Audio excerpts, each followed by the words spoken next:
നമ്മൾ പാവ്യ വിത്തുകൾ കുറച്ച് മുളച്ചിട്ടുണ്ട്. പിന്നെ കൃഷിഭവനിൽ നിന്ന് കിട്ടിയ തൈകൾ ഒക്കെ നടാനുള്ള തയ്യാറെടുപ്പാണ്. നമ്മുടെ ഏറ്റവും വലിയ ടാസ്ക് എന്ന് പറഞ്ഞാൽ ഈ കാടാണ്.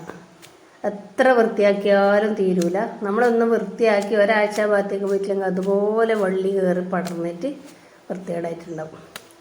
പിന്നെ ദൂരെ നല്ല സ്ഥലം നോക്കി നടാന്ന് മാഷ് പറഞ്ഞെങ്കിലും എനിക്കാണെങ്കിൽ ഈ പച്ചക്കറിയിൽ നടുമ്പോൾ നമ്മുടെ ആ ഒരു പരിസരത്ത് തന്നെ നട്ടിട്ടില്ലെങ്കിൽ ഇടയ്ക്കിടയ്ക്ക് പോകാനും അതിൻ്റെ കാര്യങ്ങളെല്ലാം നോക്കണമെങ്കിൽ അടുത്ത് തന്നെ വേണ്ടേ.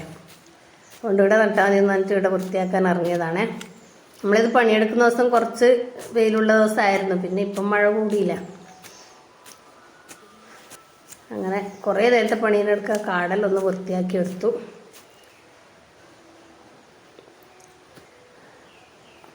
വല്ലാത്തൊരു ടാസ്കായിരുന്നു. അതെന്തോ മണ്ണ് വന്നത് അറിഞ്ഞാൽ മറ്റേ ആടെ ഇങ്ങനെ ഒരു ചാല് പോലെ വെള്ളം വാഴയെല്ലാം ഇങ്ങനെ കൊത്തിയിട്ടിട്ടുണ്ടായിരുന്നു. അതൊക്കെ പറിച്ചിട്ടു. അങ്ങനെയെല്ലാം ആയിട്ട്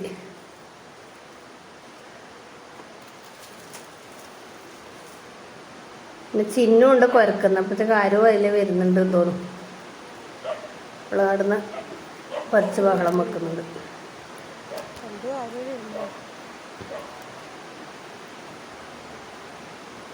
അതിലേക്കൂടെ ഒരു ചൂല് വെക്കുന്ന ആള്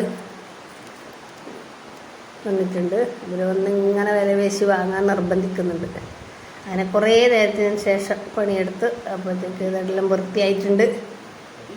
അപ്പം ഇനി ഇത്രയേ ഉള്ളൂ. Thank you.